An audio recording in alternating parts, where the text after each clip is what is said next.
नमस्कार. आज सकाळी शेअर मार्केट सुरू झाल्यापासून घसरण होती. त्यानंतर दिवसभराच्या कामकाजामध्ये चढ-उतार होत होते. आज मार्केट बंद होताना सेन्सेक्स हा 102 पॉईंटने घसरून 84,961 वर बंद झालेला आहे. निफ्टी हा 38 पॉईंटने घसरून 26,141 वर बंद झालेला आहे.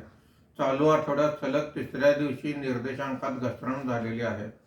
आजच्या कामकाजामध्ये BSE IT इंडेक्स 1.97% वर आहे. BSE कंझ्युमर ड्युरेबल इंडेक्स 1.25% वर आहे. BSE oil and gas index 0.76% खाली आहे.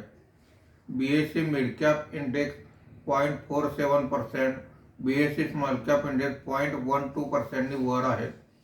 आजच्या कामकाजामध्ये निफ्टीमध्ये वाढलेले मुख्य शेअर्स पुढील प्रमाणे: Titan company 3.93%, Wipro 1.96%, HCL technology 1.94%, Infosys 1.66% अशी वाढ आहे.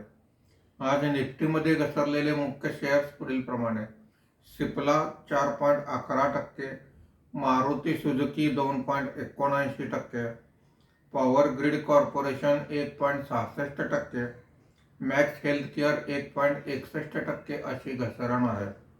आज जेम्स अँड ज्वेलरी सेक्टरमधील बऱ्याचशा कंपन्यांच्या शेअर्समध्ये तेजी दिसून आलेली आहे. FIIने 1,528 कोटी रुपयांची विक्री केलेली आहे. देशी वित्तीय संस्थांनी 2,889 कोटी रुपयांची खरेदी केलेली आहे.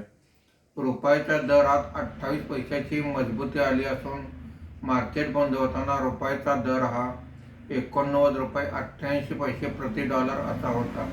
धन्यवाद.